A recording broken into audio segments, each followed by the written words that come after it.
This was the moment that defined him for millions. A single kick, a single miss, and just like that, the hero became the villain.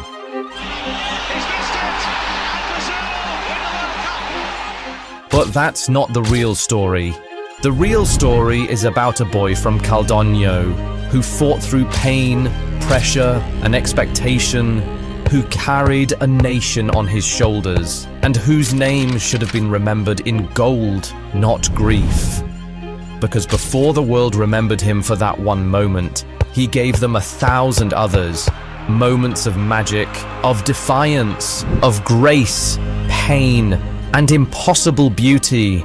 From a land of warriors and defenders, he was an artist.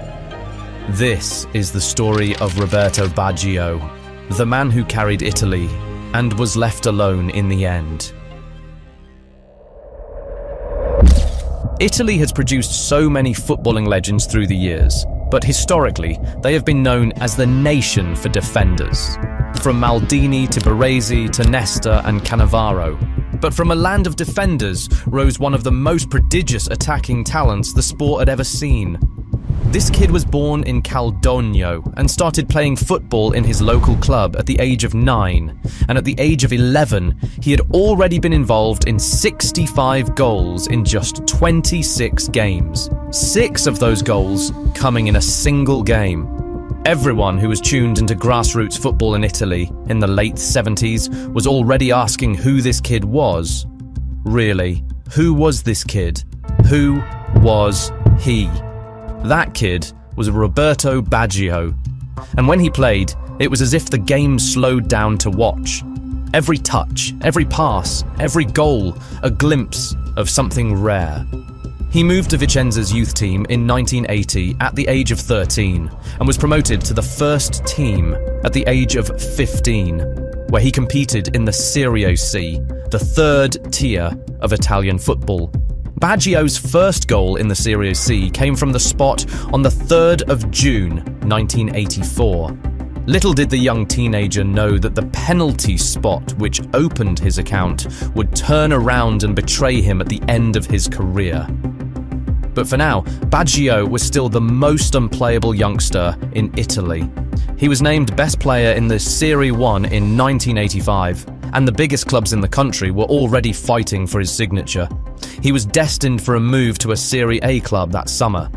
In fact, he was scheduled to finalize a move to Fiorentina in 2 days before the worst imaginable thing happened.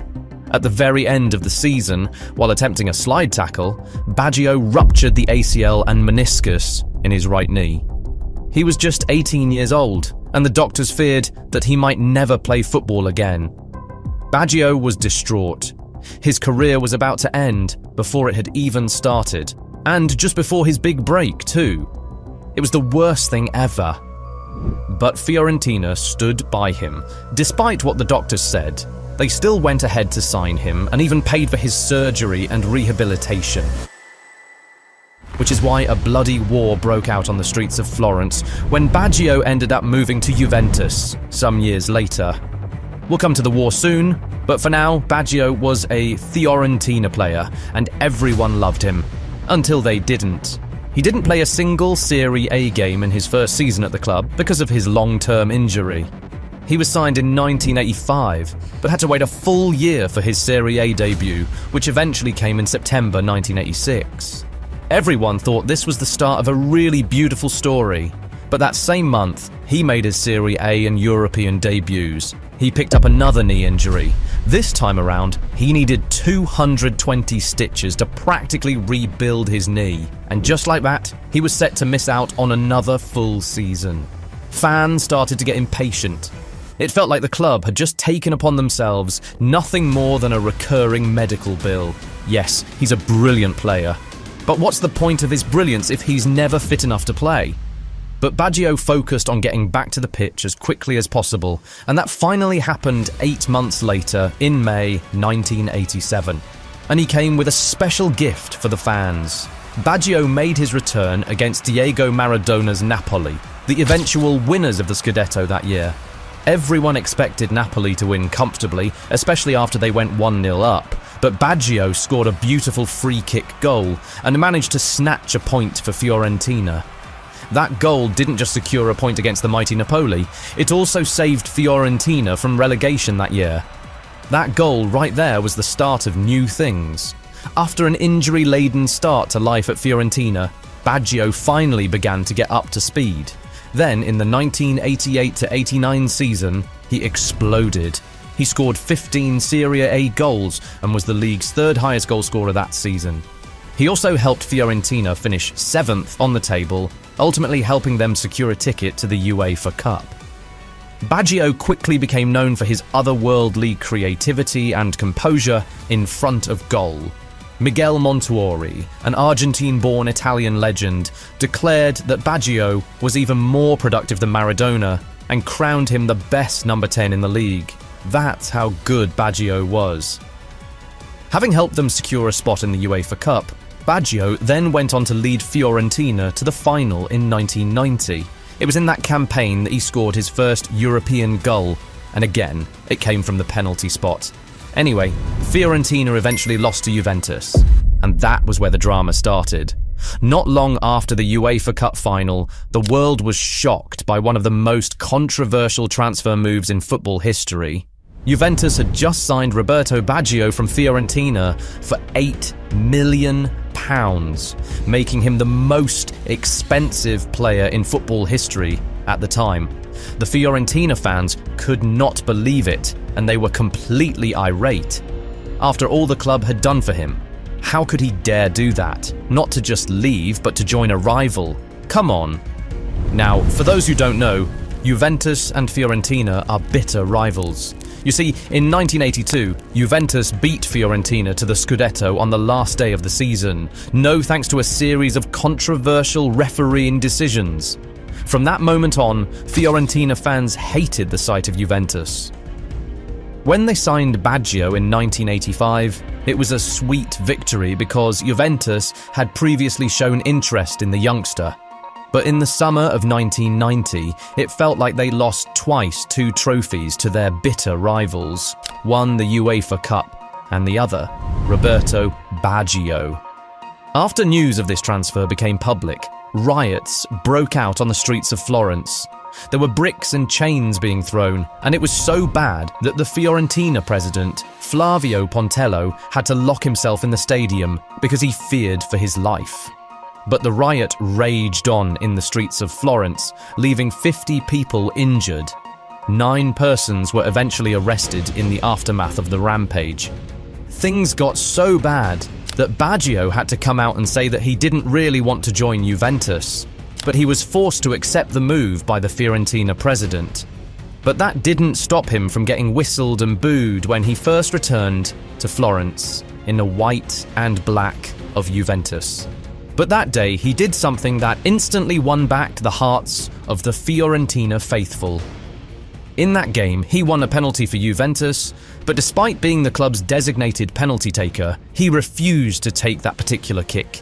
He would later say it was because the goalkeeper knew him too well, but everyone knew the real reason. He just could not bring himself to score against a club he still loved so deeply.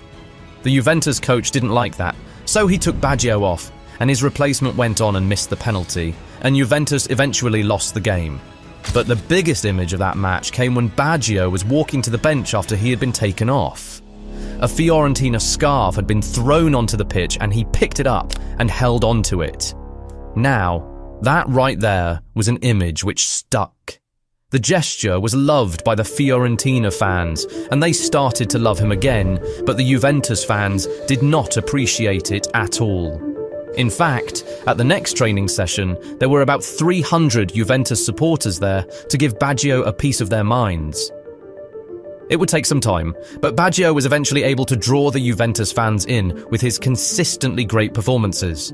He didn't just prove himself at Juventus, he carried them. In 1993, he led the club to a UEFA Cup title, scoring twice and assisting once in the final. That season, he scored 39 goals in all competitions. It wasn't just redemption, it was domination. That year, he was crowned Ballon d'Or winner and FIFA World Player of the Year. And the well-deserved world champion player of 1993. The ultimate recognition of his genius. Now, he may not have been loved by all the fan bases in the Italian league, but each time Roberto Baggio donned the blue of Italy, he had every Italian's full backing because he was easily the country's biggest export. He went to his first World Cup with Italy in 1990 on home soil and was a real delight for the home fans. In his first competitive game for Italy against Czechoslovakia, he scored what turned out to be the goal of the tournament and the 7th best goal in World Cup history, according to a FIFA poll. In the round of 16 against Uruguay, he scored from a free kick, but the goal was disallowed. Then in the quarter-final against the Republic of Ireland, he scored again, but his goal was wrongly disallowed for offside. They reached the semis where they faced Argentina. Both teams were inseparable, despite Baggio coming off the bench and nearly winning it from a free kick, so the game was decided on penalties. Baggio stepped up and converted his kick, but Italy eventually lost. They were going to beat England in the third-place match to secure bronze. In that game, Baggio, who was Italy's designated set-piece taker, gave up a penalty for his teammate Schillaci, who was chasing the Golden Boot. A gesture which was well received and commended by fans and the media. So, you see, up until this point, Baggio's interaction with the penalty spot had always been cordial. He loved the spot, and the spot loved him back. But all of that changed in the United States in 1994. Now more mature, a much better player, and even a Ballon d'Or winner, Baggio almost entirely shouldered Italy's hopes of doing well at the 1994 World Cup. He was the nation's top scorer in the qualifiers and was set to be their most important player at the tournament. But with the World Cup just months away, Baggio started to struggle with injuries, which struck fear into the hearts of the Italians. But despite not being a 100% fit, Baggio still put Italy on his back. Speri di non indebolire la squadra. È una battuta. Visto che la squadra va benissimo, spero che con il mio rientro continui su questa strada. He started the tournament rather shaky though, and it affected Italy's form. They won just one game in the group stage and finished third, only advancing to the next round by virtue of being the 4th best, third-placed team. But in the knockout rounds, the Divine Ponytail, as he was now called because of his eccentric hairstyle, woke up. He scored 2 goals against Nigeria in the round of 16 to drag them into the quarter-finals against all odds. You see, in that game, Nigeria had taken the lead in the 26th minute, and the Italians were finding it hard to come back. Their job became even more difficult when Gianfranco Zola got sent off in the 76th minute. But Baggio arose and got an equaliser in the 89th minute, then went on to settle things from the penalty spot in extra time. He scored another late winner against Spain in the quarter-final, this one coming in the 88th minute of the game to give Italy another 2-1 win.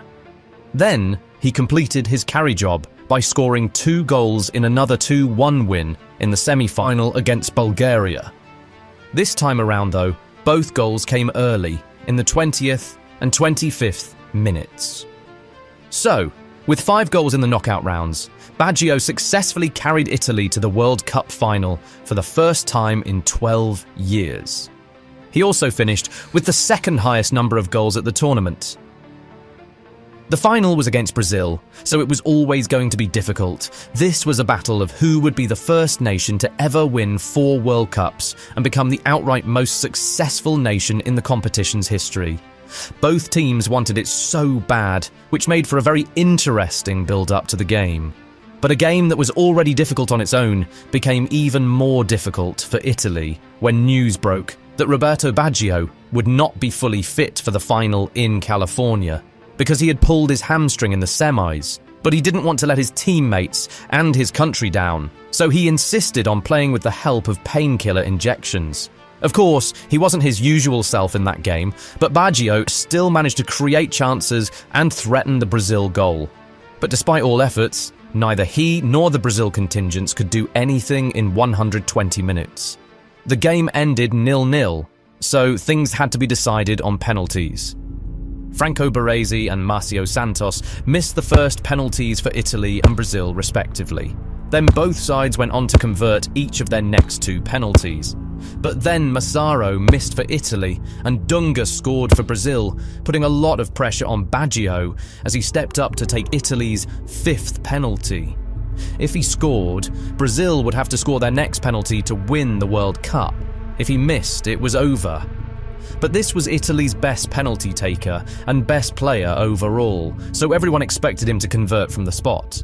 As he walked up to the 18-yard box with his ponytail swinging from left to right with every step he took, he must have been aware of how important this particular kick was for him and every Italian watching, but he perhaps had no idea how much it would shape the entire worldview of him.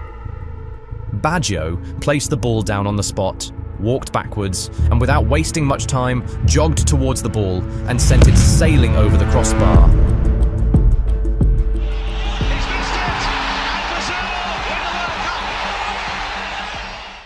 It was all over.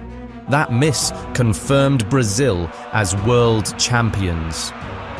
Baggio stayed rooted to the spot for 8 minutes with his head down after his miss. He stood there, staring at the grass as the world around him exploded in celebration.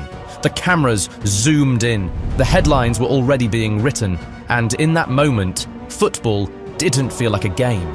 It felt like a funeral. That image, Baggio alone, head down under the Californian sun, became the defining snapshot of his career. They called him the man who died standing, and in many ways, he did. Baggio has since come out to say that that was the worst moment of his career, and he still dreams about it till this day. Un desiderio da esaudire nel mondo del calcio, cancellare il 17 luglio 94. That year, he would end up with the World Cup silver ball and a second-place finish at the Ballon d'Or, but none of that did anything to assuage the ache in his heart. It also did nothing to stop the world from blaming him for Italy's loss. It didn't matter that he had almost single-handedly dragged Italy to the final. It didn't matter that he was the tournament's second-best player.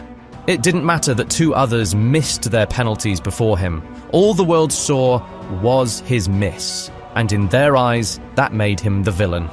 The miss didn't just haunt him, it lingered. He returned to club football with doubts swirling. Could he still lead? Still matter? 2 years later, he answered. He would go on to win the Scudetto with Milan in 1996, but because of his falling out with the Italy manager, Baggio did not go to the Euros that year. He would return to the national team under Cesare Maldini, leading them to the World Cup in 1998. In the opening game against Chile, Italy won a penalty. And despite the trauma of 1994, Baggio had the mental strength to step up, and he converted the kick, his first goal from the penalty spot for Italy since the miss in the final. In Baggio's words, that goal was liberating. In 1998, Italy's tournament was once again decided on penalties, this time in the quarterfinals against host nation France. Baggio stepped up first this time around and converted his kick, but it wasn't enough as Italy lost and were knocked out. Despite that sad day in 1994, real fans remember Roberto Baggio as one of the greatest players of his generation. He is Italy's all-time top scorer at the World Cup and the only Italian to score in 3 different World Cup tournaments. And it is pretty sad that many remember him by that one missed penalty, because he is actually one of the greatest penalty takers in football history, with a conversion rate of 85%, better than that of both Lionel Messi and Cristiano Ronaldo. Roberto Baggio scored 108 of the 127 penalties he took, the best conversion rate in the history of Italian football. In fact, that penalty miss in the 1994 World Cup final was the only one he ever missed during a penalty shootout. He is Serie A's 7th all-time top scorer and 4th for most free kicks. He is also the 4th highest scoring Italian in football history.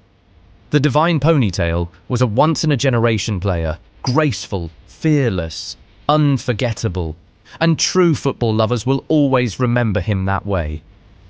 Today, Roberto Baggio lives far from the spotlight.